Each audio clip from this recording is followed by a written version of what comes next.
الحمد للہ رب العالمین الرحمن الرحیم إياك نعبد وإياك نستعين اهدنا الصراط المستقيم صراط الذين أنعمت عليهم غير المغضوب عليهم ولا الضالين بسم الله الرحمن الرحيم اللهم كن لوليك الحجة ابن الحسن العسكري صلواتك عليه وعلى آبائه في هذه الساعة وفي كل ساعة وليا وحافظا وقائدا وناصرا ودليلا وعينا حتى تسكنه أرضك طوعا وتمتعه فيها طويلا برحمتك ورحمتك یا ارحم الراحمین. صلوات پڑھ لیجیے بلند آواز سے.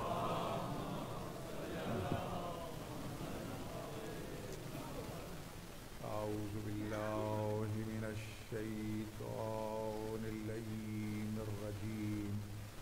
بسم اللہ الرحمن الرحیم. الحمد للہ رب العالمین والعاقبۃ للمتقین والصلاة والسلام علی سید الانبیاء والمرسلین ابی القاسم محمد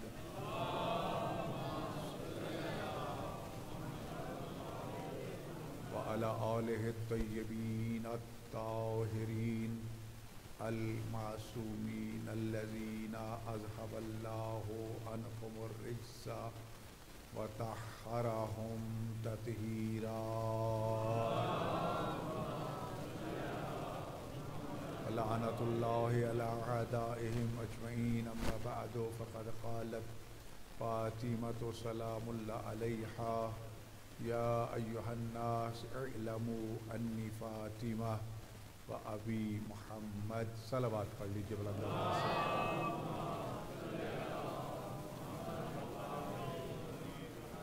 خالق کائنات و تصدق سیدہ طیبہ طاہرہ زہرا سلام اللہ علیہا ہم سب کی عبادات کو قبول و مقبول فرمائے. بانی مجلس کی توفیقات خیر میں اضافہ فرما.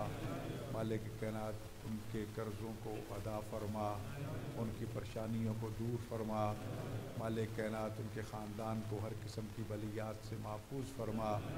مالک کائنات انہیں عزاداری مظلوم کربلا منانے کی توفیق اور سعادت عطا فرما. حجت دوران امام زمان علیہ السلام کے ظہور پر نور میں تعجیل فرما. مومنین کائنات میں جہاں کہیں بھی موجود ہیں مالک ان کی حفاظت فرما. رب کائنات تجھے واسطہ اپنی عزت و جلالت کا تمام مومنین و مومنات, تمام علماء, تمام جتنے بھی عزاداران مظلوم کربلا کائنات میں موجود ہیں ہم سب کو صحت و سلامتی, طول عمر, رزق کے وسیع, حلال و طیب و طاہر عطا فرما. ارض و سماوی بلیات سے محفوظ فرما اور سرکار امام زمانہ کے اعمال و ارسال و شمار فرما. صلوات پڑھ لیجیے بلند آواز سے.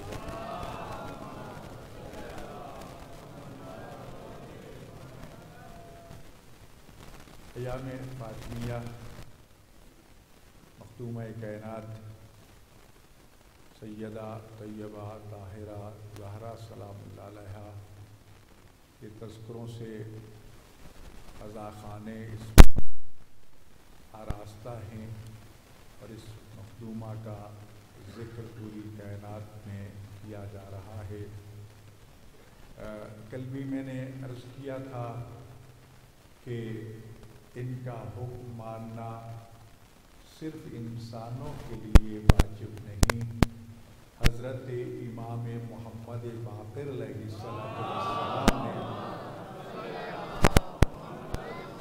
ارشاد فرمایا کہ اللہ تعالیٰ نے جب ہماری جدہ زہرا سلام اللہ علیہا کو خلق فرمایا تو تمام مخلوقات پر آپ کی اطاعت کو واجب کر دیا.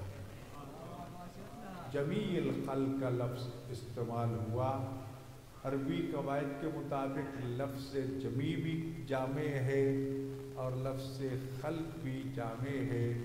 جمیع بھی تمام افراد کا احاطہ کرتا ہے، اور لفظ خلق بھی جتنی اللہ کی مخلوقات ہیں ان سب کا احاطہ کرتا ہے۔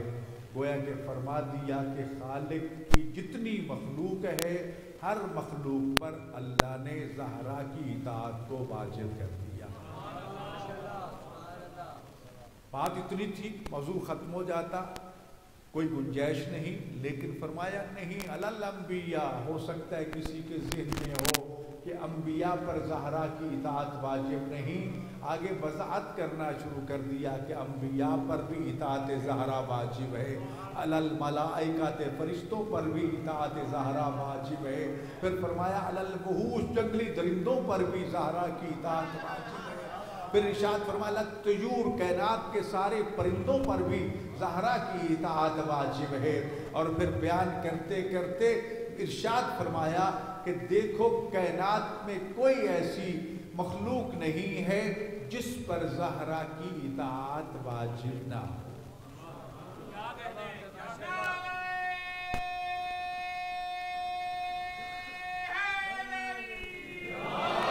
جس کا مقام و رتبہ اتنا بلند ہو کہ کائنات کی ہر مخلوق پر اس کی اطاعت کو واجب کر دیا گیا ہو، وہ خود کتنی عظمت کی مالک ہوگی۔ یہی وجہ ہے کہ کائنات کی تمام خواتین کی سیدہ اور سردار تو ہے ہی صحیح، لیکن اطاعت کے حوالے سے باقر آل محمد کا یہ فرمان تمام کائنات کے انسانوں اور جنوں پر بھی بطول کی اطاعت کو واجب قرار دے رہا ہے۔ اور کل میں نے عرض کیا تھا کہ جب ہم علمی اور اصولی بحثوں کی طرف آئیں تو جہاں سنت کی تعریف کی جاتی ہے کہ اس سنت میں اسی طرح زہرا کا بھی مقام ہے جس طرح رسول اللہ کا مقام ہے، جس طرح علی مرتضیٰ کا مقام ہے، اور جیسا کہ قرآن کے حوالے سے بھی اس بطول کی عظمتوں کو واضح کیا گیا۔ سورہ کوثر اس بطول کی عظمت کو واضح کرنے کے لیے خداوند متعال نے نازل فرمایا، اور اگر یہ کہا جائے کہ آج کے دن رسول اللہ کی سورہ کوثر جو ہے وہ اس دنیا سے رخصت ہو رہی ہے، کہا جائے کہ کوثر کا پہلو اور دامن شکستہ ہوا ہے، تو یقیناً اس میں کوئی کلام نہیں ہے۔ سورہ قدر کے حوالے سے دیکھتے ہیں تو فاطمہ کو قدر سے تعبیر کیا جاتا ہے، سخاوت اور عبادت اور ریاضت کے حوالے سے دیکھا جاتا ہے تو سورۃ دہر جو ہے اسی بطول کے گھر میں نازل ہوتی ہے، اسی فاطمہ کی عظمت کا قصیدہ بن کے آتی ہے۔ صرف فاطمہ نہیں بلکہ اس گھر کی کنیز فضہ بھی اسی آیت کی مصداق قرار پاتی ہے جس کے علی، حسن اور حسین مصداق پاتے ہیں، کیونکہ اس دروازے پر جھکنے والا، اطاعت کرنے والا بھی کوئی عام نہیں رہتا ہے، کنیز زہرا، لیکن زندگی بھر قرآن سے ہٹ کے بات نہیں کی، ہر سوال کا جواب دیا تو کنیز زہرا فضہ قرآن پڑھ پڑھ کے جواب دیا کرتی تھی۔ جس کی کنیز ہر سوال کا جواب قرآن سے دے رہی ہو، اس کی سیدہ اور سردار کو یہ پتہ نہیں کہ میرا حق ہے یا نہیں۔ کل میں نے جناب ام ایمن کا تذکرہ کیا تھا۔ ام ایمن وہ معظمہ خاتون تھی کہ جس نے سیدہ کائنات کی شہادت کے بعد مدینہ چھوڑ دیا تھا۔ اس لیے چھوڑا تھا، کہتی ہیں کہ پہلے جدھر نظر اٹھتی تھی بطول نظر آتی تھی، سیدہ کی شہادت کے بعد مصلی دیکھتی ہوں تو زہرا کا مصلی خالی ہے، میں حجرہ زہرا دیکھتی ہوں تو حجرہ خالی ہے، میں حسنین کا کمرہ دیکھتی ہوں تو وہاں مجھے زہرا نظر نہیں آتی، میرا اس گھر میں دل ہی نہیں لگ رہا تھا، لہٰذا میں نے مدینہ ہی چھوڑ دیا کہ نہ یہاں ہوں گی، نہ یہ اجڑے ہوئے کمرے اور حجرے دیکھ کر اپنے دل کو غمگین کروں گی۔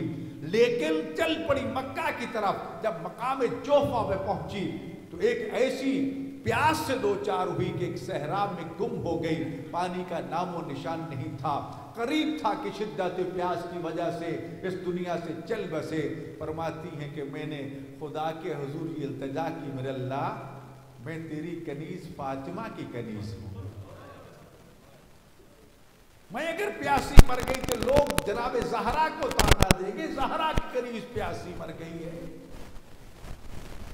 اسی وقت جو ہاتھ بلند کیے ہوئے تھے نا تو آسمان سے ایک پانی کا ڈول اترا۔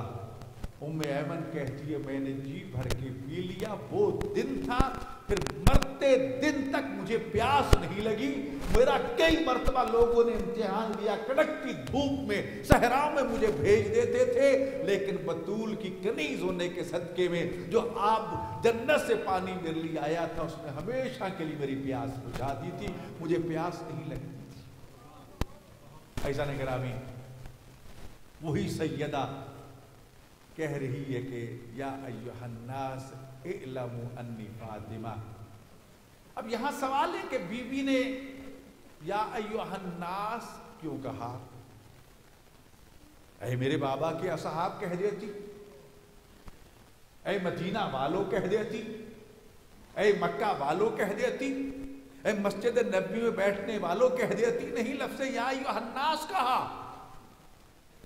کیونکہ ایھا الناس، الناس وہ لفظ ہے کہ جس میں قیامت تک آنے والا ہر انسان شامل ہو سکتا ہے۔ اگر صرف اصحاب کی بات کرتی تو صرف چند اصحاب اس میں شامل ہوتے، اگر مکہ اور مدینہ والوں کی بات کرتی تو صرف مکہ اور مدینہ والے شمار ہوتے۔ بی بی نے یا ایھا الناس کہہ کے قیامت تک کے انسانوں کو مخاطب کر کے یہ پیغام دے دیا، یہ امر دے دیا، اعلموا فعل امر ہے کہ مجھے پہچانو، ان انی فاطمہ، میں فاطمہ ہوں، اور کوئی عام فاطمہ نہ سمجھ لینا، ابھی محمد جس کا بابا محمد رسول اللہ۔ لیکن سوال یہ ہے، مثال کے طور پر ہمارے محترم زیدی صاحب، جعفری صاحب آئیں میرے پاس اور کہیں کہ جی میں ساجد زیدی ہوں، جی مجھے جعفری صاحب کہیں جی میں جعفری صاحب ہوں، تو کیا میں ان کو نہیں پہچانتا؟ جی یا میں پہچاننا نہیں چاہتا؟ پہچانتا ہوں، لیکن انہیں یہ لہجہ تب اختیار کرنا پڑے گا کہ میں پہچاننے کے باوجود پہچاننا چاہتا نہیں ہوں۔ یہی کچھ دربار کی کیفیت تھی، یہ نہیں تھا کہ آنے والی بی بی کو پہچانتے نہیں تھے، پہچاننا چاہتے نہیں تھے۔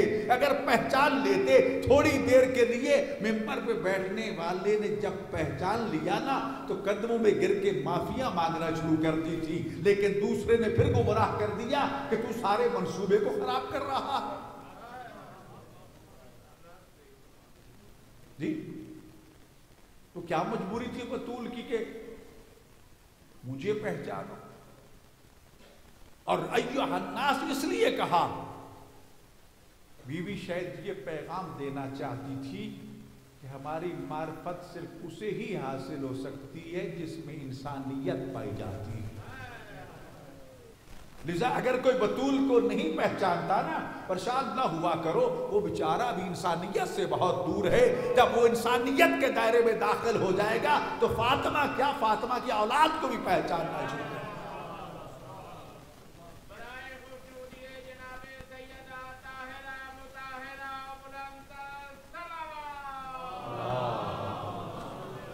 اب دیکھیے میرے بھائیو، پہچاننے کے مختلف طریقے ہیں۔ ایک وقت صرف نام، بلدیت، زوجیت، اولاد، خاندان کی حد تک انسان پہچان لیتا ہے، لیکن اصل پہچان جو ہے اس شخصیت کے کمالات ہوتے ہیں۔ خدا نے اس کو کیا عزت و عظمت عطا فرمائی ہے، رسول اللہ نے کیا کچھ عطا فرمایا ہے، کچھ فاطمہ کے کمالات کتنے ہیں۔ قرآن بھرا پڑا ہے جناب سیدہ کی شان کو بیان کرتے کرتے، اور رسول نے تو قدم قدم پہ اٹھ اٹھ کے اپنی بیٹی کا تعارف کروایا، کبھی فاطمہ کہہ کے ابو فدا کے ابو کے، اور میری بیٹی تجھ پہ تیرا بابا قربان ہو جائے۔ یہ کہنے والا کوئی عام انسان نہیں کہ جس نے ویسے ہی کوئی بات کر دی ہو، جی جس کی زبان وحی الہی کے بغیر کھلتی نہیں ہے، وہ جب کہے کہ تجھ پہ تیرے بابا قربان ہو جائیں، اور پھر بابا کوئی عام بابا نہیں تھا، جو سید الانبیاء تھا، جن کے صدقے میں کائنات خلق ہوئی تھی، جب وہ کہہ رہے ہیں کہ میں تجھ پر قربان ہو جاؤں، جس مصطفیٰ پہ پوری کائنات قربان ہوتی ہے، کیا وہ بطول پہ قربان نہیں ہوگی؟ عزیزان گرامی، اپنی زہرا کا تعارف کبھی کسی انداز میں آیت تطہیر نازل ہوئی بطول کے گھر میں، پیغمبر پاک کا تعارف ہوا بطول کے گھر میں، حدیث قصہ کا نزول ہوا بطول کے گھر میں، رسول نے کم از کم 6 مہینے، روایات میں 9 مہینے، کتنا عرصہ دن میں کم از کم 5 مرتبہ در بطول پر آتے تھے، رک جاتے تھے، السلام علیکم یا اہل بیت النبوۃ و مقعد الرسالہ، یہ لفظ کہہ کے سلام کہتے اور پھر اجازت مانگتے، اجازت ملنے کے بعد بطول کے گھر میں داخل ہوتے۔ کتنی مرتبہ کہا سیدہ نے، بابا بھلا بیٹی کے گھر میں بھی اجازت لینے کی ضرورت ہے؟ بیٹا تم جانتی تو ہو کہ میرا کوئی بھی عمل وحی الہی کے بغیر نہیں ہوتا، اگر میں دروازے پہ رک کے اجازت مانگتا ہوں تو اللہ کا حکم ہوتا ہے کہ میری کنیز کے گھر میں جانے والے مصطفیٰ پہلے اپنی بیٹی سے اجازت مانگ لے پھر قدم رکھنا۔ اور آج بھی حکم ہے بیوت النبی کا، ائمہ معصومین کے گھر جو ہیں وہ انبیاء کے نبی کے گھر کہلاتے ہیں، لَن تدخلوا بیوت النبی الا باذن اہلہ، قرآن کا یہ حکم ہے کہ نبی کے گھر میں گھر والوں کی اجازت کے بغیر داخل نہ ہونا۔ گئے ہو، 1 مرتبہ دستک دو، دوسری مرتبہ دو، تیسری مرتبہ، اگر جواب نہ آئے تو 4تھی مرتبہ زحمت نہیں دینا، خاموشی سے واپس آ جاؤ۔ آج بھی وہی مقام ہے ان گھروں کا جی، مگر نہ قرآن ختم ہو جاتا، قرآن کی آیت موجود ہے تو اس کا مطلب یہ وہ پروٹوکول بھی موجود ہے، جو کل بھی تھا وہ آج بھی ہے، قیامت تک رہے گا۔ اس لیے حکم ہے کہ جب بھی کسی معصوم کے روضہ کے دروازے پہ پہنچو تو اس نے دخول اجازت لو داخل ہونے کی۔ ٹھیک ہے، ہم نے اجازت مانگ لی، پتہ کیسے چلے کہ اجازت ملی ہے کہ نہیں؟ تو معصومین نے فرمایا کہ ہمارے دروازوں پر آ کر اجازت مانگو، اور اجازت مانگنے کے بعد تمہاری آنکھیں آنسوؤں سے نم ہو جائیں تو سمجھ لینا تمہیں اجازت مل گئی۔ یہ سند